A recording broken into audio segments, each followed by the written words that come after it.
We gave said parties 1 week to do the right thing and to come forward.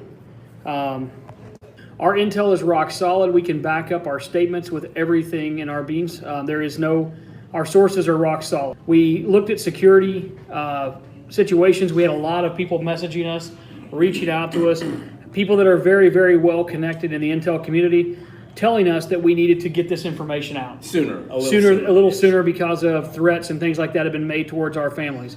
As many of you know, about 3 days ago, there was a meme that was put out of Jenny Moore, and they have put my wife on this meme, and we were told by multiple people within the intel community this was no accident. It couldn't be an accident. It was not an accident. There's no way. The picture was specifically cropped out, and they did so on purpose to threaten not only my family, my wife, but as well as other members of our team.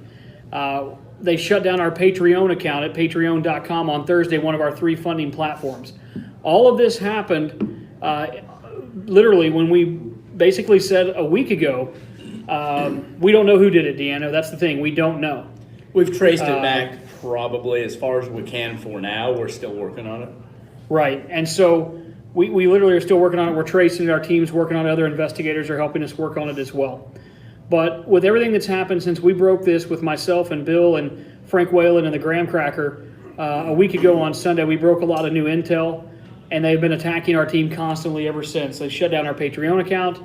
They literally put a meme out that has went viral, been seen millions and millions of times, of Jenny Moore, the journalist who was killed in Washington, D.C., that she was found dead in a D.C. hotel room on Monday. She was working with Thomas Paine, George Webb, and other investigative journalists. And so this is where we're at. We put out intel because we're tired of the threats. We're tired of everything that's happening.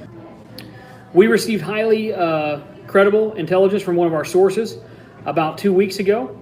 And the intel, as we have checked out from Bill and Frank and members on our team, is as accurate as it gets, we believe. Yeah. We 100% believe. And so this intel that we're going to release is there were 2, not 1, but 2 high-profile members of the Democratic Party that were at the hospital at the exact same time or within minutes of Seth Rich's arrival. And so the big kicker here is that, number one, why were they there? Why were they there? Who notified them? Those are questions that we wanted answered. We gave them an opportunity to do so. And think about what time in the morning it was. Right. It was 4:33 in the morning when he arrived via ambulance. Yeah. The 2 people that were at the hospital at the same time or within minutes of Seth Rich's arrival were 2 D.C. politicians.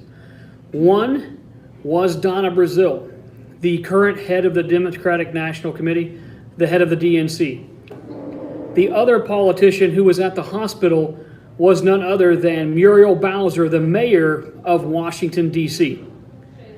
Muriel, the mayor of Washington, D.C., was also at the hospital with Donna Brazile at the same time that Seth Rich was brought in an ambulance.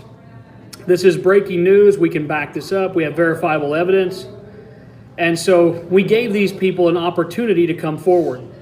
So you have to ask yourself a question. Why was Donna Brazile, the mayor of Washington, D.C., a major metropolitan area, and why was Donna Brazile, the head of the DNC, at the hospital at the exact same time that Seth Rich arrived?